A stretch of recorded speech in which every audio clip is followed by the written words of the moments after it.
Hello everyone, कैसे हैं आप सब।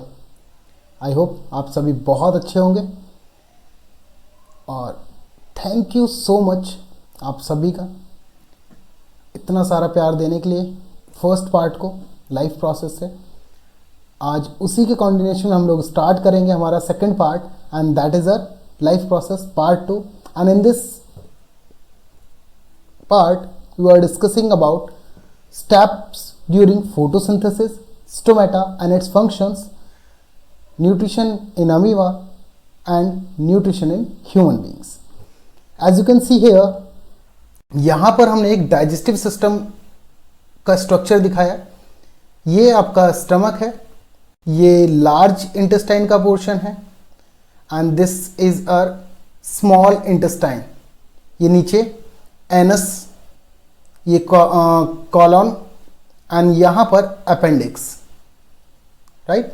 आज इसी सब के बारे में हम लोग डिस्कस करने वाले हैं हमारे इस पूरे लेक्चर के अंदर। So first of all just subscribe our channel K2 genius ज्ञान, और यहाँ पर इनोवेटिव एंड क्रिएटिव आइडियाज़ आपको मिलते रहेंगे कि किस तरीके से आपको सिंपल और इजी वे में अपनी स्टडी को आगे लेके जाना है। So let's start with the three main events during photosynthesis. So our first step is absorption of light energy by chlorophyll. Chlorophyll actually में present होता है in the chloroplast, and chloroplast mainly present होता है leaves में of the plants. यहाँ पर आप एक स्ट्रक्चर देख सकते हैं chloroplast का, right? यहाँ पर हमारा ये लाइट रिएक्शन होता है। लाइट रिएक्शन आपका स्टेप 1 एंड स्टेप 2, ये दोनों ही स्टेप्स आपके लाइट रिएक्शन में आते हैं। So in the first step chlorophyll को, राइट, क्लोरोफिल लाइट एनर्जी को एब्जॉर्ब कर लेता है और फिर इस लाइट एनर्जी का कन्वर्जन होता है into the chemical energy, and remaining energy use की जाती है वाटर मॉलिक्यूल्स को स्प्लिट करने के लिए into the hydrogen and oxygen. ये ऑक्सीजन प्लांट्स रिमूव कर देते हैं, या हम ऐसा कह सकते हैं ये इसे at the time of stomata opens तब ये इस ऑक्सीजन को बाहर निकाल देते हैं, राइट। इसके बाद third step reduction of carbon dioxide to carbohydrates. अब यहां पर समझने वाली बात है कि सर ये थर्ड स्टेप कैसे परफॉर्म हुआ। थर्ड स्टेप परफॉर्म होने के लिए बेटा यहां से हमें जो light energy already conversion light energy में हुआ था वो, ठीक है, उससे केमिकल एनर्जी हमारे पास बना था, राइट। इस केमिकल एनर्जी का यूज प्लस ये जो हमारे पास हाइड्रोजन मॉलिक्यूल्स हैं ये दोनों मिलकर यहां पर कार्बन डाइऑक्साइड को रिड्यूस करते हैं। क्या करते हैं बेटा? रिड्यूस करते हैं और उसे कार्बोहाइड्रेट्स में कन्वर्ट कर देते हैं। और ये कार्बोहाइड्रेट्स किस फॉर्म में होता है? हमारे पास ग्लूकोज की फॉर्म में होता है, राइट। किस फॉर्म में होता है? ग्लूकोज की फॉर्म में होता है, राइट। अब यहां पर हमने कुछ चीजों को पॉइंट आउट किया है, like step 1 and step 2 they both are light reactions. कैसे रिएक्शंस है बेटा? ये लाइट रिएक्शंस है, क्योंकि ये लाइट में परफॉर्म होते हैं, ये लाइट की हेल्प से सारा काम होता है, राइट। और हमारा थर्ड स्टेप ये आपका डार्क रिएक्शन में आता है, राइट। ये आपका डार्क रिएक्शन में आता है। सो this is the three main events. One is absorption of light by the chlorophylls, second conversion of light energy into the chemical energy, and splitting of water molecules into the hydrogen and oxygen, and the third one that is reduction of carbon dioxide into the glucose. Clear? So in the next slide यहाँ पर एक question मैंने लिखा है। Question is why desert plants do not open their stomatas in daytime. Desert plants के जो stomatas हैं वो डे टाइम में अपने आप को ओपन क्यों नहीं करते हैं?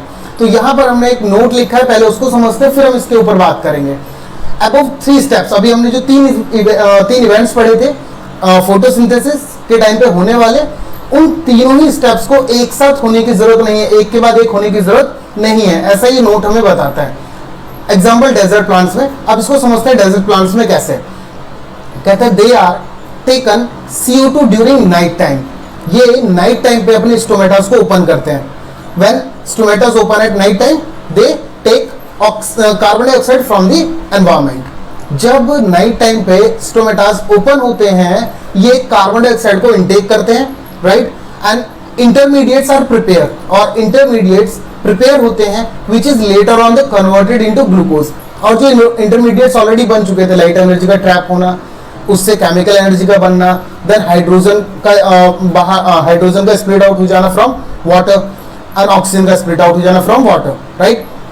और फिर डे टाइम में ये इस कार्बन डाइऑक्साइड का यूज करके उस सभी इंटरमीडिएट प्रोडक्ट्स का यूज करके उस सभी चीजों को वापस ग्लूकोज में कन्वर्ट कर देते हैं, with the help of sunlight absorb by the chlorophyll.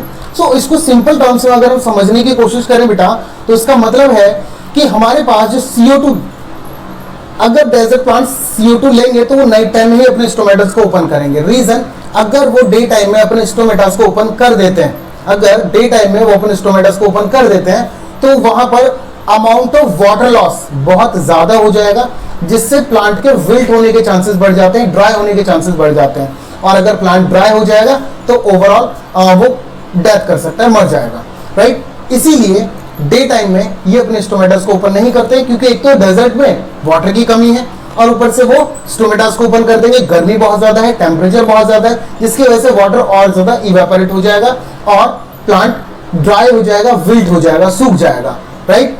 So that's why desert plants day time में स्टोमेटास को ओपन नहीं करते हैं, और वो नाइट टाइम में अपने स्टोमेटास को ओपन करते हैं, CO2 इनटेक करते हैं, और डे टाइम में बाकी का जो बचा हुआ प्रोसेस है with the help of CO2 वो परफॉर्म कर लेते हैं, खाना बनाने वाला, फूड प्रिपेयर करने वाला, photosynthesis process, right.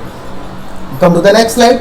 So here stomatas and their functions, stomatas और उनके कुछ फंक्शंस की अब हम बात करते हैं। पहले हम स्ट्रक्चर देखेंगे, राइट। यहां पर हमने ये कुछ लिखा है, थोड़ा सा यहाँ पे वाटर मॉलिक्यूल्स दिख रहा होगा आपको, ये सभी वाटर मॉलिक्यूल्स हैं। यहाँ पर एक ग्रीन कलर का क्लोरोप्लास्ट है, यहाँ पे फिर से वाटर मॉलिक्यूल्स हैं, और ये पूरा का पूरा एक वैक्यूल है बेटा। इसके अंदर क्या है? ये वैक्यूल है, राइट। ये स्टोमा है, stoma, and this one is the nucleus, blue colour में, राइट। वापस से वाटर मॉलिक्यूल्स हैं, और ये और एक ये है वॉल्स, सेल वॉल्स, राइट। और इन्हीं आप कहते हैं इस वॉल को, और इस वॉल को आप कहते हैं गार्ड सेल्स। क्या बोलते हैं हम लोग बेटा? Guard cells. और ये जो स्ट्रक्चर है ये आपका स्टोमेटा ओपन हो चुका है तब का है, और ये स्टोमेटा क्लोज है तब का ये स्ट्रक्चर है, राइट। अब स्टोमेटास ओपन क्यों होते हैं और क्लोज क्यों होते हैं और कैसे होते हैं उसको समझने की कोशिश करते हैं। So functions of guard cells, opening and closing of stomatal pore, this portion, right, this portion is known as stomatal pour.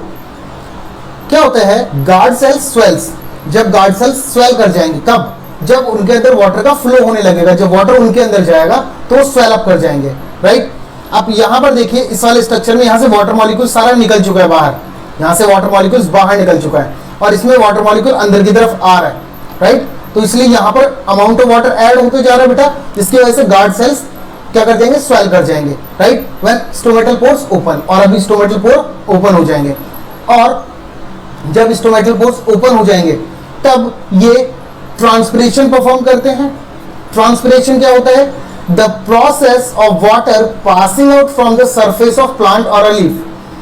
Plant के सरफेस या लीफ के सरफेस से स्टोमेटास के through amount of water vapour की form में बाहर चला जाता है। This process is known as transpiration process. This process is known as transpiration process, right. जब अमाउंट ऑफ वाटर वेपर की फॉर्म में थ्रू द स्टोमेटास प्लांट से बाहर जाता है, और ये जाएगा कब? जब स्टोमेटास ओपन हो जाएंगे, राइट। इसके बाद यहां पर बेटा थर्ड पॉइंट बात करता है pores close if guard cell shrink.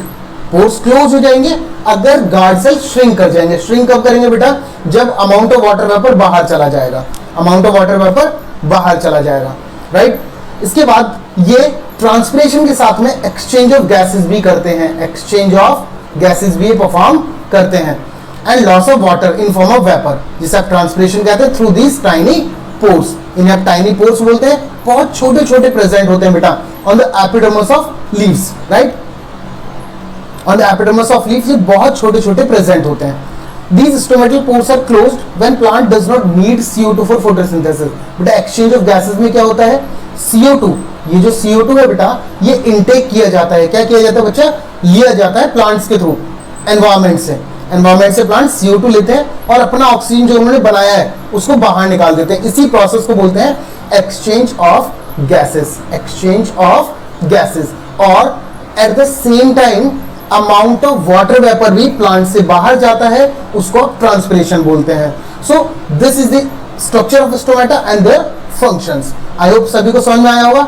यहाँ पर गार्ड सेल्स स्वेल कर रहे हैं और यहाँ पे गार्ड सेल्स श्रंकन फॉर्म में है, राइट? क्यों? क्योंकि यहाँ से अमाउंट ऑफ वाटर स्टोमेटा से बाहर चला गया है और यहाँ पर प्लांट बॉडी से अमाउंट ऑफ वाटर स्टोमेटास के अंदर आ रहा है. Come to the next one. Now let's start with nutrition, and the second type of nutrition is heterotrophic nutrition. In our first class हम लोगों ने डिस्कस किया था व्हाट इज ऑटोट्रॉपिक न्यूट्रिशन. अभी हम बात करने वाले हैं heterotrophic nutrition, that is the second part of nutrition, right? Second type of nutrition. So hetero का मतलब अदर, ये डिफरेंट. Trophic means feeding. ऐसे ऑर्गेनिज्म जो अपने फूड के लिए, अपने फीडिंग के लिए किसी दूसरे ऑर्गेनिज्म पर डिपेंड करते हैं, अपने फूड के लिए किसी दूसरे ऑर्गेनिज्म पर डिपेंड करते हैं. And here an organism depending on other organisms for their nutrition, this is known as heterotrophic nutrition, right? Heterotrophic nutrition बेटा एक्चुअली क्या परफॉर्म होता है यहाँ पर? यहाँ पर complex organic molecules glucose break down होता है बाय द बायोकैटलिस्ट. ये बायोकैटलिस्ट क्या होते हैं बेटा? एंजाइम्स होते हैं. ये बायोकैटलिस्ट क्या है? एंजाइम्स हैं. अब ये एंजाइम्स क्या होते हैं बेटा? ये रिएक्शन को, हमारी बॉडी में ऑलरेडी प्रेजेंट है, ये ग्लूकोज को इजीली तोड़ देते हैं, ब्रेक कर देते हैं. इसे कहते हैं biocatalysts, right? And simple substances में, किसमें? CO2, प्रोटीन्स, फैट्स, या we can say simple sugars like maltose में कन्वर्ट कर देते हैं इसको. This is called heterotrophic nutrition, right? अब बेटा ये जो हेटेरोट्रॉपिक न्यूट्रिशन है इसके भी 3 टाइप्स हैं, right? 3 types of heterotrophic nutrition. One is holozoic nutrition, other one is saprophytic nutrition, and third one is parasitic nutrition. Holozoic nutrition क्या होता है बेटा? Food digest inside the body. यहाँ पर एक ऑर्गेनिज्म फूड को बॉडी के अंदर पहले लेके जाएगा, लाइक माउथ में. हम अपनी बात करते हैं, हम यहीं से स्टार्ट करते हैं. ह्यूमन बींग्स, हम अपने फूड को माउथ के अंदर लेके जाते हैं और फिर वहां से बॉडी के अंदर जाने के बाद फूड डाइजेशन स्टार्ट होता है. बॉडी के अंदर जाने पर फूड डाइजेशन स्टार्ट होता है and take whole food and digest it within the body. पूरा खाना खाते हैं और फिर बॉडी के अंदर इसको डाइजेस्ट करते हैं. इसमें क्या क्या एग्जांपल आ सकते हैं बेटा? मोस्ट एनिमल्स और ह्यूमन बींग्स. अब इसमें हर्बीवोरस भी आते हैं, काउ, गॉट, ठीक है, जो डायरेक्टली प्राइमरी कंज्यूमर्स पर डिपेंड कर लेते हैं. Omnivorous such as human beings, cockroach. इसके अलावा कार्निवोरस, लायन, टाइगर, ठीक है, ये सभी होलोजिक न्यूट्रिशन में आते हैं, राइट? इसके बाद बेटा हम सैप्रोफिटिक न्यूट्रिशन की बात करते हैं. सैप्रोफिटिक न्यूट्रिशन में क्या होता है? यहाँ पर ऑर्गेनिज्म अपने न्यूट्रिएंट्स के लिए, अपने फूड के लिए कंप्लीटली डिपेंड करता है feeding on dead and decaying matter. ऐसे ऑर्गेनिज्म जो डेड हैं या डिके हो रहे हैं, उनके ऊपर कोई भी ऑर्गेनिज्म अपने न्यूट्रिशन के लिए डिपेंड कर जाता है. इसमें वो ऑर्गेनिज्म क्या करता है? उस सब्सटेंस को तोड़ता है, ब्रेक डाउन करता है आउटसाइड द बॉडी. उस फूड को या उस सब्सटेंस को पूरा डीके करता है, पहले तोड़ता है, ब्रेक डाउन करता है छोटे छोटे सब्सटेंसेस की फॉर्म में. और वो ब्रेक डाउन किस वजह से कर पाता है बेटा? उसके पास, हर एक ऑर्गेनिज्म के पास, जो भी डिकम्पोजर्स कहते हैं इन्हें, जो सैप्रोफाइट्स होते हैं उन्हें डिकम्पोजर्स कहते हैं. डिकम्पोजर्स के पास डाइजेस्टिव एंजाइम्स होते हैं बेटा. क्या होते हैं? Digestive enzymes. इन डाइजेस्टिव एंजाइम्स की मदद से ये उस डेड एंड डिके मैटर को डाइजेस्ट कर देते हैं, तोड़ देते हैं और फिर यूजफुल न्यूट्रिएंट्स को एब्जॉर्ब कर लेते हैं, यूजफुल न्यूट्रिएंट्स को एब्जॉर्ब कर लेते हैं. इसीलिए इन्हें डिकम्पोजर्स कहते हैं. और ये सैप्रोफाइट्स बहुत ज़्यादा सही होते हैं हमारे एनवायरनमेंट के लिए, क्योंकि ये बायोडिग्रेडेबल सब्सटेंसेस को डिग्रेड कर देते हैं और एज अ वेस्ट वो ऑलरेडी प्रेजेंट था हमारे नेचर में और उसको डिग्रेड कर देते हैं और यूजफुल सब्सटेंसेस में कन्वर्ट कर देते हैं एज अ मैन्योर, राइट? और जो भी न्यूट्रिएंट्स की जरूरत होती है उससे ले लेते हैं. इसमें फंजाई आते हैं कुछ और बहुत सारे बैक्टीरियाज आते हैं. इसके बाद बच्चा third one is parasitic nutrition. ये पैरासिटिक न्यूट्रिशन क्या है? पैरासाइट्स ऐसे ऑर्गेनिजम्स होते हैं जो अपने फूड के लिए किसी दूसरे होस्ट बॉडी पर डिपेंड करते हैं कंप्लीटली. अपने फूड के लिए, अपने न्यूट्रिशन के लिए किसी दूसरे होस्ट बॉडी पर डिपेंड करते हैं, right? And absorb nutrients from their host body, और अपना न्यूट्रिशन लेते हैं कहां से? होस्ट बॉडी से, right. Some of them are harmful, बहुत सारे इनमें से हार्मफुल होते हैं, and some of them are not, कुछ हार्मफुल नहीं भी होते हैं, राइट, हार्मफुल नहीं भी होते हैं। एग्जाम्पल के लिए लीच, कैस्कुटा, एस्केरिस। कैस्कुटा का आप लोगों ने देखा होगा, एक बहुत ही जेन्युइन से इसका एग्जाम्पल आप समझ सकते हैं, जेन्युइन एग्जाम्पल है पैरासाइट का, जो हम सभी ने देखा है। हमारे आसपास बहुत सारे ट्रीज को हम देखते हैं, उनके ऊपर एक thread like portion green colour का एक धागे जैसा स्ट्रक्चर हमें उनके ऊपर दिख जाता है, ठीक है। और वो एक टाइम बाद धीरे धीरे न्यूट्रिशन उसी प्लांट से लेता रहता है और उसी प्लांट के ऊपर वो फैलता रहता है, ठीक है, पूरा उस प्लांट को कवर कर लेता है कुछ टाइम के बाद। जैसे अच्छा खासा न्यूट्रिशन वो प्लांट से लेता है, प्लांट अपने न्यूट्रिशन बना रहा है, वो उसको यूज करके और उसी के ऊपर फैलता रहता है, राइट। तो उनसे कहते हैं parasitic nutrition, right. So this is the nutrition. Now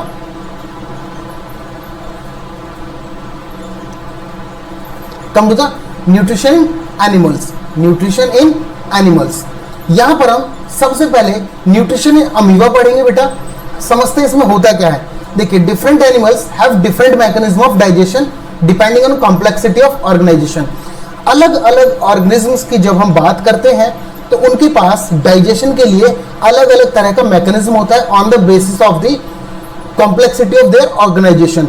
जैसे जब हम अमीबा की बात करते हैं तो ये एक यूनिसेलुलर ऑर्गेनिज्म है, और ये यूनिसेलुलर ऑर्गेनिज्म हेट्रोट्रॉपिक न्यूट्रिशन करता है। क्या करता है बेटा? हेट्रोट्रॉपिक न्यूट्रिशन परफॉर्म करता है, और हेट्रोट्रॉप में भी ये होलोजोइक होता है। कैसा होता है? होलोजोइक टाइप का। और एक स्यूडोपोडिया होता है। स्यूडोपोडिया का मतलब होता है फॉल्स फीट। कोई एक्चुअल स्ट्रक्चर नहीं होता, ये अपने स्ट्रक्चर को चेंज कर सकता है। फिंगर लाइक प्रोजेक्शन होता है, ये चेंज कर सकता है अपने स्ट्रक्चर को। आप यहाँ पे इसका स्ट्रक्चर देख सकते हैं, ठीक है। इसका कोई एक पर्टिकुलर स्ट्रक्चर नहीं है, धीरे धीरे इसने अपने स्ट्रक्चर को चेंज कर लिया। इसको यहाँ पे अपना प्रे दिखा, कोई बैक्टीरियम दिखा, उसके लिए इसने अपने स्ट्रक्चर को चेंज किया, फिंगर लाइक प्रोजेक्शन को।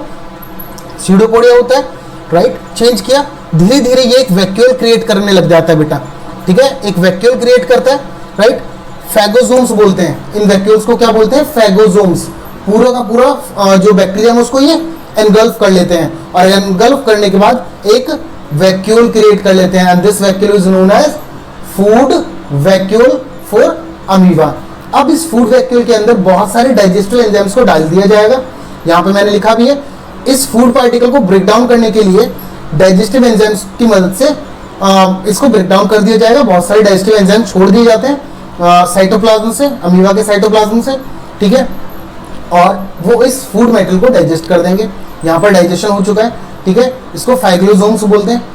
और इसके बाद वहां से जो भी जरूरी न्यूट्रिएंट्स हैं वो ले लिए जाते हैं, वो एब्जॉर्व कर लिए जाते हैं, जरूरी न्यूट्रिएंट्स एब्जॉर्व कर लिए जाते हैं, राइट। और फिर जो भी अनडाइजेस्टेड फूड मटेरियल है वो through the body surface of amoeba body के बाहर एक्सक्रीट कर दिया जाता है, बॉडी के बाहर निकाल दिया जाता है। मतलब डाइजेस्टेड फूड एब्जॉर्व किया जाता है साइटोप्लाज्म से, फिर उसे यूटिलाइज कर लिया जाता है, और अनडाइजेस्टेड फूड मटेरियल को एक्सक्रीट कर दिया जाता है by the surface of cell. By the surface of cell उसे बाहर निकाल दिया जाता है। Now come to the next one. Now here we are discussing about nutrition in human beings. Nutrition in human beings, humans obvious है holozoic होते हैं, nutrition में होलोजोइक न्यूट्रिशन परफॉर्म करते हैं। इसमें 5 स्टेजेस होते हैं बेटा। ये 5 स्टेजेस कौन कौन से हैं? First one that is ingestion, process of intake of solid liquid food via mouth. हम माउथ के थ्रू कोई भी सॉलिड या लिक्विड सब्सटेंस इनटेक करते हैं, उसको बोलते हैं इंजेशन। इसके बाद आता है बच्चा digestion, conversion of complex molecules into simple solubles and absorbable by various enzymes. यहां पर आपका फूड मटेरियल बहुत सारे मॉलिक्यूल्स की मदद से डाइजेस्ट कर लिया जाएगा, ठीक है, बहुत सारे एंजाइम्स को एब्जॉर्ब करने के बाद उसे डाइजेस्ट कर लिया जाता है। इसके बाद आता है प्रोसेस एब्जॉर्प्शन का। यहां पर जो भी डाइजेस्टेड फूड मॉलिक्यूल्स हैं उन्हें ब्लड के थ्रू जरूरी न्यूट्रिएंट्स को उनसे ले लिया जाता है, एब्जॉर्ब कर लिया जाता है। इसके बाद assimilation that is utilisation of nutrients for body functions. यहां पर जो भी न्यूट्रिएंट्स हमने एब्जॉर्ब किए थे उन्हें यूटिलाइज कर लिया जाता है पूरे तरीके से। इस प्रोसेस को असाइमिलेशन बोलते हैं। इसके बाद इजेशन आता है। इजेशन का मतलब है removal of faecal matter via anus. Removal of faecal matter via NS. जो भी अनडाइजेस्टेड फूड मटेरियल है वो इन form of faecal matter NS के थ्रू बाहर निकाल दिया जाता है, इसको डेफिकेशन बोलते हैं, राइट। अब हम स्ट्रक्चर को एक बार ऑब्जर्व करते हैं, फिर इसके बारे में पढ़ेंगे इन फॉर्म ऑफ फ्लो चार्ट। जैसा मैंने आप लोगों को बताया कि मैं फ्लो चार्ट के थ्रू ही पढ़ाने वाला हूं, बहुत शॉर्ट में बहुत सारी इंफॉर्मेशन देके वही चीज हम यहाँ पर सीखने वाले हैं। पहले फ्लो चार्ट, पहले स्ट्रक्चर देखते हैं, फिर फ्लो चार्ट देखेंगे। देखिए बेटा जी, सबसे पहले हमारे पास ओरल कैविटी आती है, राइट। इस ओरल कैविटी के पास सैलिवरी ग्लैंड्स होते हैं। एक होते हैं पैरोटिड्स, सबमैंडिबुलर और सबलिंगुअल। तीन तरीके के 3 पेयर्स में प्रेजेंट होते हैं बेटा। ये एक पेयर पैरोटिड्स, एक पेयर सबमैंडिबुलर और एक पेयर सबलिंगुअल, राइट। यहाँ पर ये प्रेजेंट होते हैं, ठीक है। इसके पीछे की तरफ फाइनेक्स प्रेजेंट है और साथ में टंग प्रेजेंट है। एक टंग के नीचे होता है, एक टंग के ऊपर की तरफ होता है और एक टंग के जस्ट ब्लो, ठीक है। एक अंदर की तरफ, एक ब्लो द टंग, राइट। अब जो ब्लो द टंग होता है वो सबलिंगुअल, और जो इनसाइड द टंग, टंग के पीछे की तरफ होता है दैट इज सबमैंडिबुलर, और पैरोटिड्स ऊपर की तरफ होते हैं, राइट, हमारे माउथ में। इसके बाद this is the structure of oesophagus, this is the muscular structure, right, and this is the leafless structure which is known as pancreas. This is the structure of liver, this is the structure of liver, right. इसके साथ में gall bladder है, ये green colour का gall bladder है ये। इसके अलावा यहाँ पर हमें ड्यूडेनम दिखता है, एक सी शेप का स्ट्रक्चर है ये। इसके बाद कॉमन बाइल डक्ट, यहाँ पर this is the common bile duct for pancreas and bile juices, right. और ये ग्रीन कलर में जो हमें अंदर की तरफ दिखते हैं this is pancreatic duct and this is stomach, अमाशय, हिंदी में अमाशय बोलते हैं, स्टमक है ये, right. Colon, this is the portion of colon, large intestine का पोर्शन है बेटा ये, right. This is the complete portion of large intestine, ये वाला सारा पोर्शन। इसमें ट्रांसवर्स कोलोन, असेंडिंग कोलोन और डिसेंडिंग कोलोन होते हैं। इसके बाद यहाँ पे सिकम एंड देन यहाँ पर अपेंडिक्स, इसके बाद ये rectum and last one anus. और इसके बीच में this is the orangish coloured organ is known as ileum, this is the part of small intestine, right? This is also the part of small intestine. Duodenum is also the part of small intestine, right? So this is the complete structure of nutrition. Structure of digestive system. Structure of digestive system. So now let's start with nutrition human being. यहाँ पर ये मेरे hand written notes है, तो आप यहाँ से easily समझ सकते हैं, ठीक है। कोशिश बहुत अच्छे से की है इसको बेटा समझाने की। सबसे पहले हमारे पास फूड पार्टिकल्स होते हैं, फूड मटेरियल्स होते हैं, वो mouth cavity, oral cavity, buccal cavity, आप कुछ भी कह सकते हैं इसको, इसके थ्रू एनगल्फ किए जाते हैं। हमारे इस माउथ कैविटी में टीथ्स प्रेजेंट होते हैं। टीथ्स फिजिकल डाइजेशन करते हैं और इस प्रोसेस को बोलते हैं मैस्टिकेशन, फूड को चबाते हैं, च्यू करते हैं, राइट। टंग मस्कुलर होता है और फूड को मिक्स करने का काम करता है। इसके बाद इसी माउथ कैविटी में सलाइवरी ग्लैंड्स प्रेजेंट होते हैं 3 पेयर्स में। एक जो चिक्स में प्रेजेंट होते हैं parotids, below the jaw, submandibular, below the tongue, sublingual. इसके बाद बेटा ये जो सलाइवरी ग्लैंड्स हैं ये सीक्रेट करते हैं सलाइवा को, and this saliva contains salivary amylase, और ये सलाइवरी अमाइलेज हेल्प करता है break down complex starch molecule, glucose starch molecules को सिंपल मॉलिक्यूल्स लाइक माल्टोज में कन्वर्ट करता है, and saliva makes food smoothen, बहुत ज्यादा सॉफ्ट बना देता है हमारा सलाइवा हमारे फूड को। और इस स्मूथन फूड को हम लोग बोलस बोलते हैं। क्या बोलते हैं बेटा? बोलस, BOLUS, बोलस बोलते हैं हम लोग इसको, जो हमारा फूड क्या हो जाता है? सॉफ्ट हो जाता है। इसके बाद फूड माउथ कैविटी से इसोफेगस के लिए जाता है। यहां से ये माउथ कैविटी में सारा फंक्शन हुआ, राइट। फूड को बोलस में कन्वर्ट किया गया, और फिर वो बोलस में इसलिए कन्वर्ट किया जाता है क्योंकि हमारे इसोफेगस से जो फूड पार्टिकल्स हो इजीली स्टमक तक चले जाएं। सो दिस इज अ इसोफेगस, ठीक है। यहां तक फूड को जाना है, कहां? इस स्टमक वाले पोर्शन तक फूड को जाना है, राइट।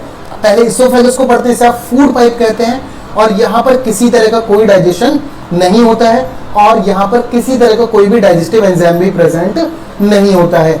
किसी तरह का कोई भी डाइजेस्टिव एंजाइम यहाँ पर प्रेजेंट नहीं होता है, डाइजेशन भी नहीं होता है। ये 20 सेंटीमीटर लॉन्ग ट्यूब होता है and passing food to stomach via peristalsis. बेटा पेरिस्टालिसिस क्या होता है? Contraction relaxation of food in the form of in the food pipe. Contraction और relaxation like this one is the food pipe.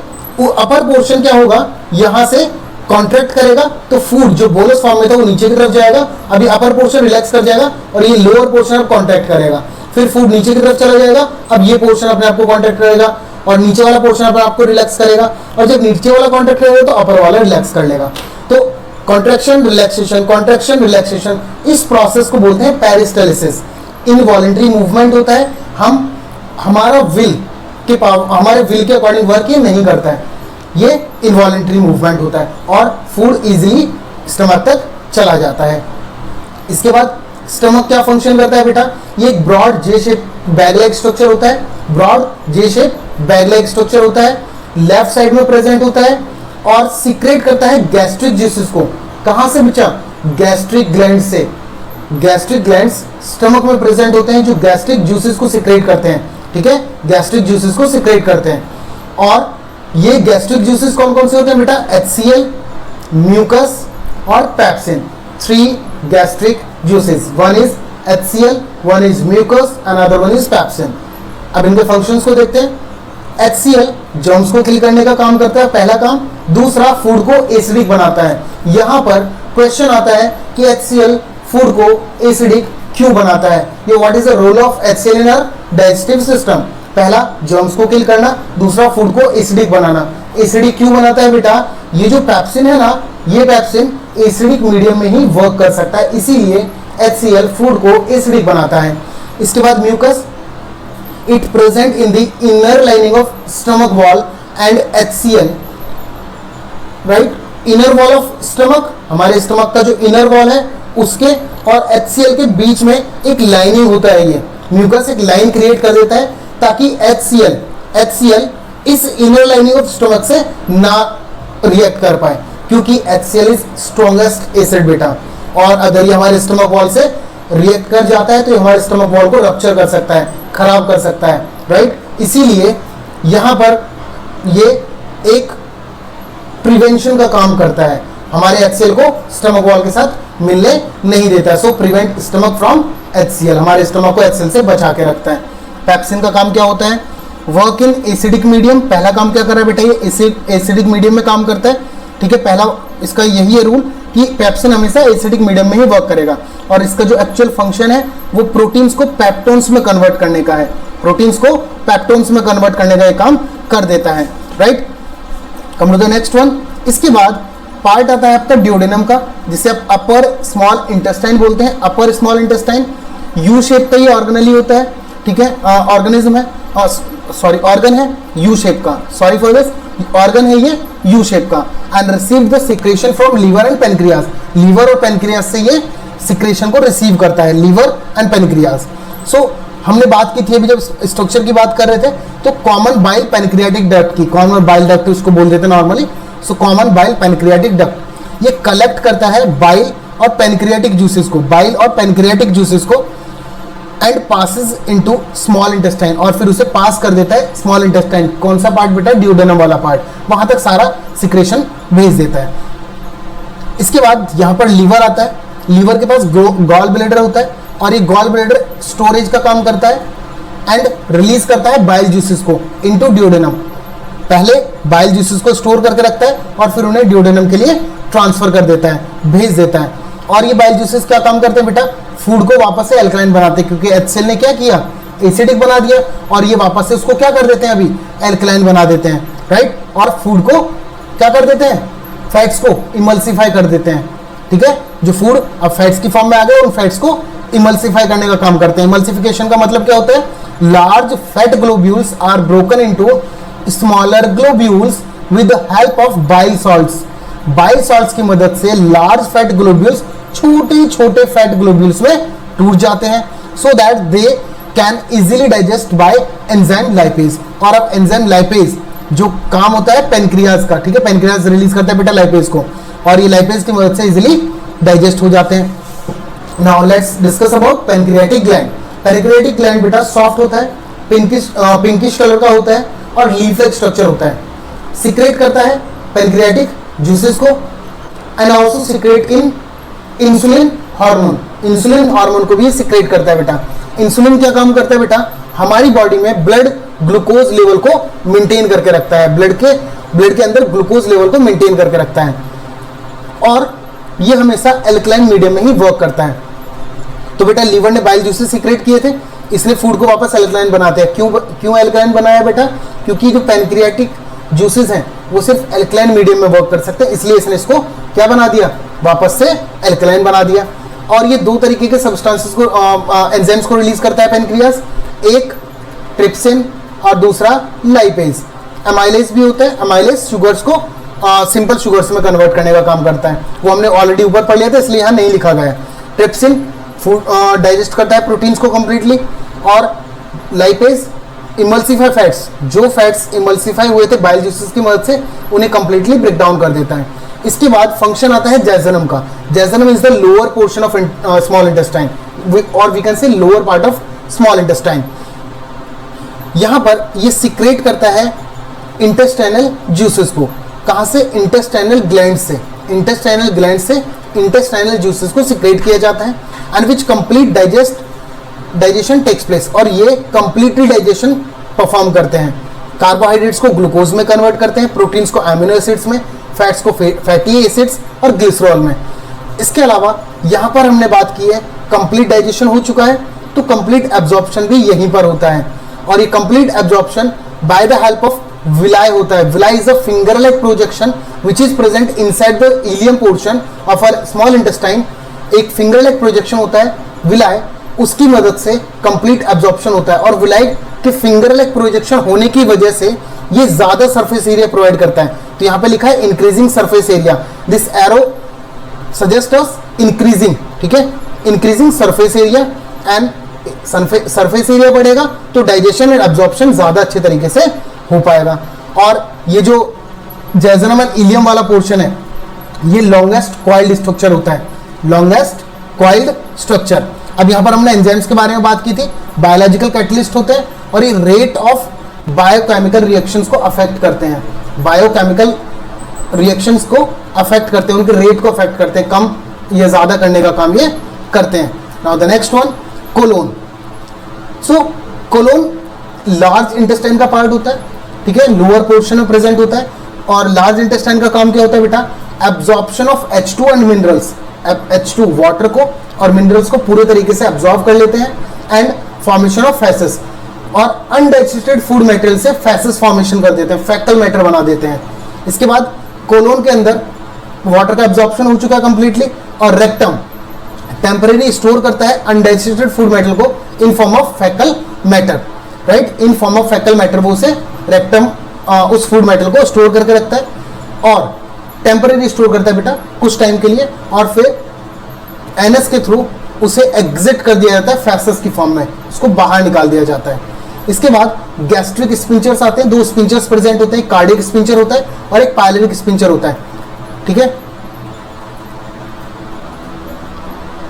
यहां पर ये जो स्टमक वाला पोर्शन है, ठीक है, एक स्पिंचर यहां प्रेजेंट होता है, ठीक है, एक स्पिंचर यहां प्रेजेंट होता है जहां से स्टमक खत्म होता है और ड्यूडेनम के साथ कनेक्ट होता है, राइट। एक इसोफेगस और स्टमक के बीच में, एक स्टमक और ड्यूडेनम के बीच में, और एक यहां पर एनल स्पिंचर बोलते हैं इसको, ठीक है, इसको कार्डियक स्पिंचर बोलते हैं, इसको गैस्ट्रिक स्पिंचर बोलते हैं। यहां पे गैस्ट्रिक स्पिंचर, कार्डियक स्पिंचर और anal sphincter, right. Now cardiac sphincter regulate passage of food from oesophagus to stomach, oesophagus से स्टमक तक सब्सटेंस को पहुंचाता है, राइट, उसके बीच का पैसेज को रेगुलेट करने का काम करता है। यहां पर पायलोरिक स्पिंचर ये रेगुलेट करता है फूड को from stomach to small intestine, stomach to small intestine. और इसके बाद anal sphincter, it regulates release of undigested food in form of faecal matter via anus, right. So this is your complete chapter, complete topic of nutrition, and thanks for watching. Please share करें, like करें और subscribe करें अगर आपको ये video पसंद आया और थोड़ा सा इंफॉर्मेटिव लगा है। आप हमें इंस्टाग्राम पे जाके भी फॉलो कर सकते हैं, K2 जीनियस ज्ञान, ये हमारे इंस्टाग्राम हैंडल है, यहाँ पर जाके आप हमें फॉलो कर सकते हैं, और जो भी इंपॉर्टेंट इंफॉर्मेशन होगी रिगार्डिंग वीडियोस वो आपको वहाँ मिल जाएंगी, और आपको कोई भी डाउट, कोई भी क्वेश्चन रहता है तो आप कमेंट सेक्शन में देख सकते हैं। मैं एक एक कमेंट को पर्सनली बैठ के पढ़ता हूँ और उसका आंसर करने की कोशिश भी करूंगा। अगर आपको कोई भी डाउट होगा तो आप कमेंट सेक्शन में पूछ सकते हैं। और दिस इज